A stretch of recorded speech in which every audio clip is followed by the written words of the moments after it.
জীৱ-জন্তু নহয় পেলাই থৈ আহিবলৈ সেই কোনো সামগ্ৰীও নহয়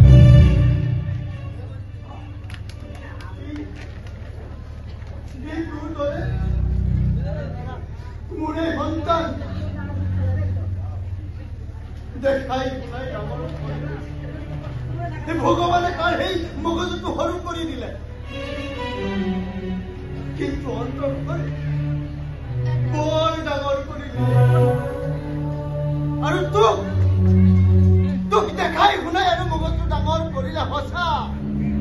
কিন্তু তোৰ এই অন্তৰখন একেবাৰে সৰু কৰি দিলে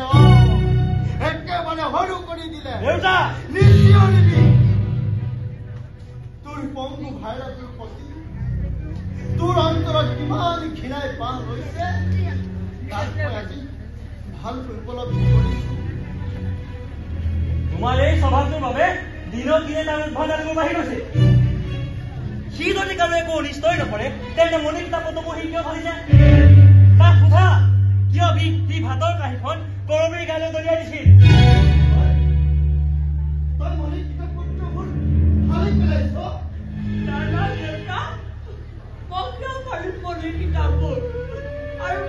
মিছা কথা তই এতিয়া মিছা কথা আজি ক'ব আহিছ নহয় সঁচা মিছা প্ৰমাণ এতিয়া হ'ব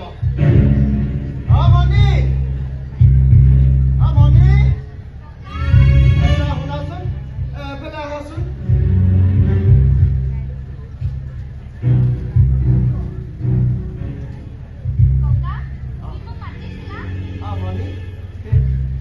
তোমাক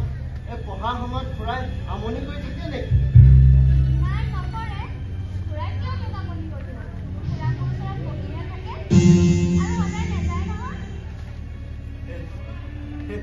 যোৱাকালি তোমাৰ কিতাপ পত্ৰবোৰ ফালি পেলাইছিল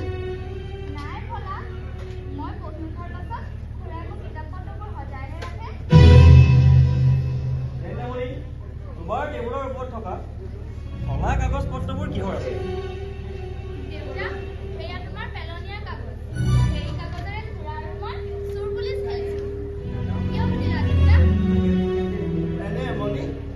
তুমি মণি ভিতৰলৈ যোৱাগে যোৱা যোৱা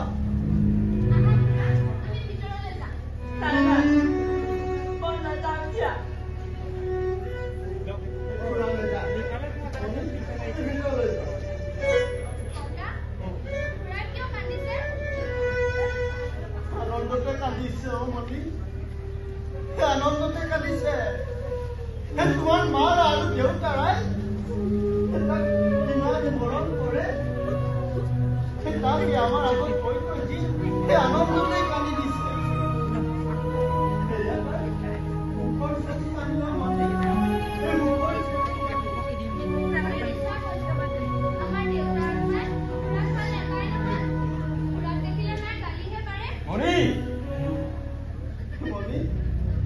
তুমি ভিতৰলৈ যোৱা আৰু তই মোৰ কোঠালৈ যা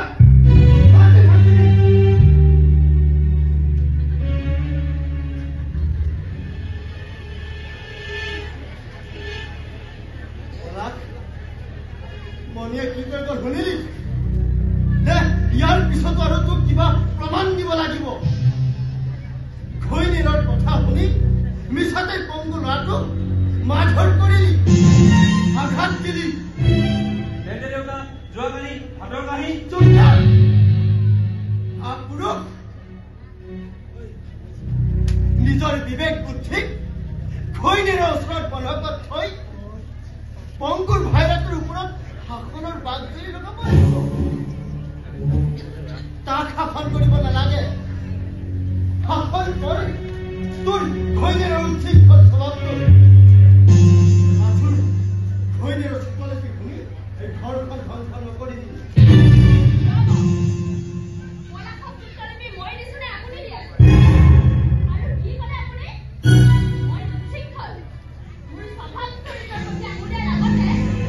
আপোনাৰ নিজৰ ছোৱালীজনী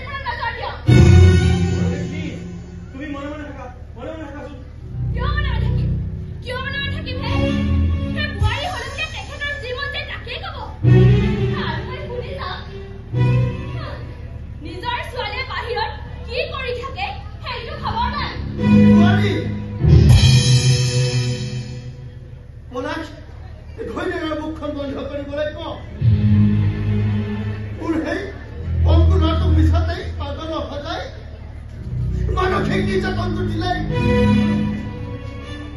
এতিয়া আৰু সেই মাক নোহোৱা ছোৱালীজনী বদনামী সজাবলৈ নিদিলে আপোনাৰ ছোৱালী নিজেই বদনামী হ'বলৈ গৈছে কাৰণ সেই নিশা 10 বজাত সেই এজন অচিনাকি ল'ৰাৰ বাইকৰ পিছপিনে সেই গা ভেলাই ঘৰলৈ অহা সংস্কাৰটো এটলিষ্ট মোৰ দেউতাই মোক দিয়া নাছিল এয়া কি শুনি আছা ভিতৰলৈ আহা এই তোমাৰ দেউতাৰ শাসনৰ ফুলদানি ফুটাইছে নেকি বা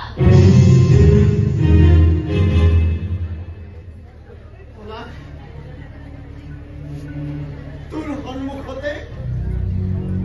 তোৰ ভনীয়েৰৰ চৰিত্ৰক লৈ বোৱাৰী আগলৈ তোৱালে আৰু তই কথাই ৰাখো হৈ এটা তোৰ শব্দ উচ্চাৰণ নকৰিলি কাৰণ তোৰ ভনীয়েৰৰ ওপৰত অলপ বিশ্বাস নাই য'ত বিশ্বাস নাই তাক ভাল পোৱাও নাই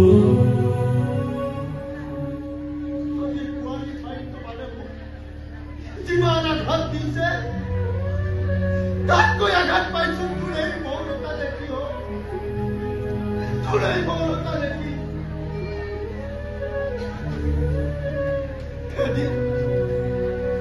এদিন এই তোৰ মৌনতাই এই ঘৰখন ধ্বংস কৰিব কথা আৰু তই কথাই ৰাখো হৈ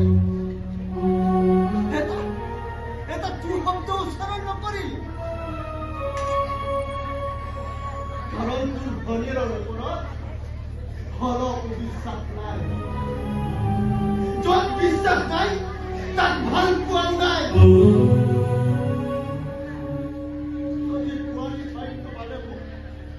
যিমান আঘাত দিছে তাতকৈ আঘাত পাইছো তোৰ এই মৌনতা দেখি তোৰ এই মৌনতা দেখি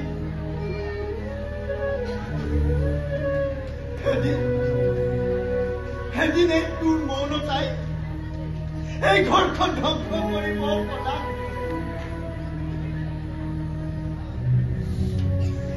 বহুত হেঁপাহেৰে বহুত কষ্টৰে সদায় এই ঘৰখন তই ধ্বংস হৈ যাবলৈ নিদিবি অপৰাধ ধ্বংস হৈ যাবলৈ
স্বীকাৰ নকৰে